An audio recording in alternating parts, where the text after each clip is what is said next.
une petite boîte cadeau en forme de maisonnette. C'est parti!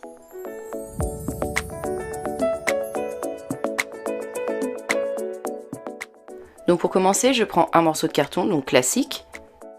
J'y trace dessus un rectangle de 7 cm sur 8,5 cm. Je fais ensuite un carré de chaque côté de 7 cm sur 7 cm.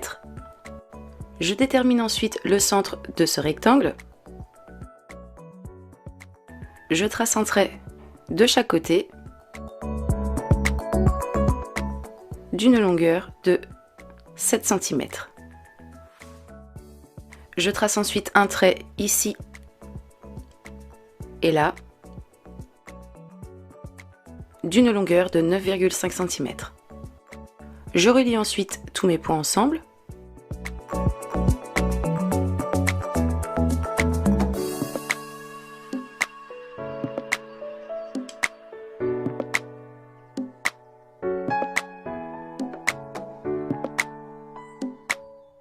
Je prolonge ensuite mes traits à ce niveau, de ce côté et ici également, sur une longueur de 6 cm.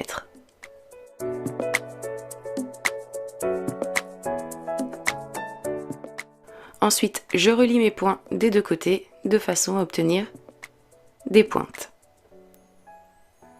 comme ceci. Après ça, je découpe et voici ce que j'obtiens. Je prends ensuite du papier imprimé, j'y pose ma pièce dessus, je la colle légèrement pour qu'elle ne bouge pas, donc je mets pas grand chose, juste une petite pointe et je pose dessus. Après ça, avec mon cutter, je découpe mon excédent de papier en laissant un bon centimètre dépasser à chaque fois, comme ceci. Et après ça, il ne me reste plus qu'à rabattre mon papier dessus pour pouvoir couvrir le tout. Et là, bien entendu, j'ai fixé avec de la colle. Voici ce que j'obtiens.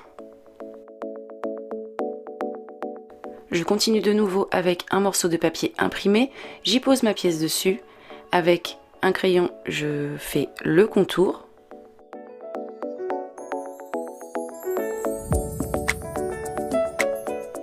Après ça, je découpe et je colle sur ma pièce. Donc si jamais c'est un petit peu large, on n'hésite pas à recouper un petit peu pour adapter.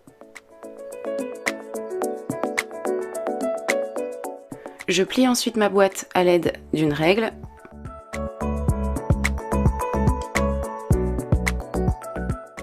Et ensuite je colle. Donc j'ai commencé à coller avec une colle classique Cléopâtre puisque je n'avais plus de colle Scotch, la colle que j'utilise tout le temps. Donc ça n'a pas fonctionné, c'était beaucoup trop long au niveau de la prise. Donc j'ai continué avec de la glu. Ça a été beaucoup plus simple et plus rapide du coup.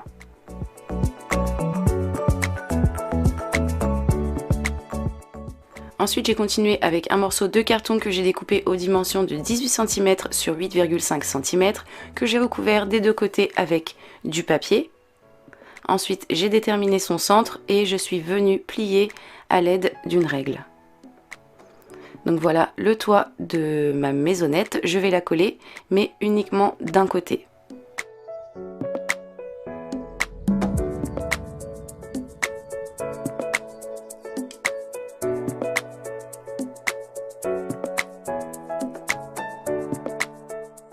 Ensuite, sur cette partie-là, je colle un morceau de ruban suffisamment long pour pouvoir faire le tour de ma boîte.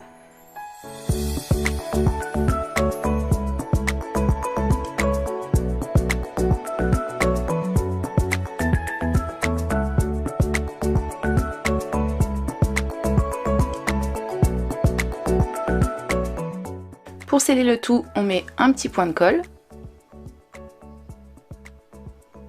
On coupe en laissant une petite marge de 2 cm de ruban à peu près, donc de façon à obtenir une sorte de petite languette sur laquelle on peut ajouter une petite fantaisie comme un petit nœud par exemple. Donc je vous mets en barre d'informations ma vidéo qui vous montre justement comment réaliser ce genre de petit nœud en satin à l'aide d'une fourchette. Donc je le colle dessus, donc au niveau du point de colle que j'ai fait précédemment pour fermer la boîte. Et du coup il suffira de tirer sur cette petite languette pour pouvoir ouvrir la boîte cadeau. Donc bien entendu, n'oubliez pas de mettre votre cadeau à l'intérieur de la boîte avant de la sceller. Pour un peu plus de fantaisie encore, j'ajoute un nœud que je fais également avec du ruban, mais cette fois-ci un peu plus gros. Donc là c'est très simple, j'ai fait un nœud au niveau du centre et ensuite j'ai fait des petites boucles comme j'aurais fait mes lacets.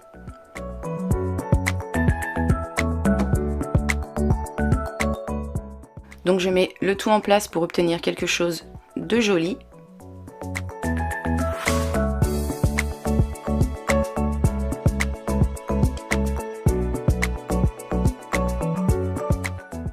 Et une fois que mon nœud est prêt, je le colle sur le dessus de mon toit.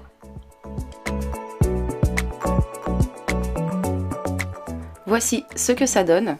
Ensuite, j'ai ajouté une petite fenêtre. Donc pour cela, j'ai pris un compas et j'ai tracé un cercle. Sur un morceau de papier imprimé, je trace un autre cercle de la même dimension que pour le premier. J'écarte ensuite mon compas d'environ 1/2 cm et je trace un autre cercle que je découpe. Donc pour la petite fenêtre, je vous cache pas que je regrette un petit peu de l'avoir posée. Je trouvais que ma boîte était plus jolie sans, mais du coup, une fois que c'est collé, c'est trop tard. De votre côté, à vous de voir la version que vous préférez, avec ou sans fenêtre. Donc j'ai peint mon petit cercle de papier, ensuite je le colle à ce niveau.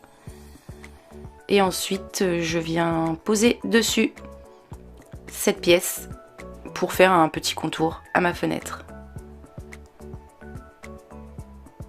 Je colle et donc voici le résultat. Donc ma boîte est maintenant terminée.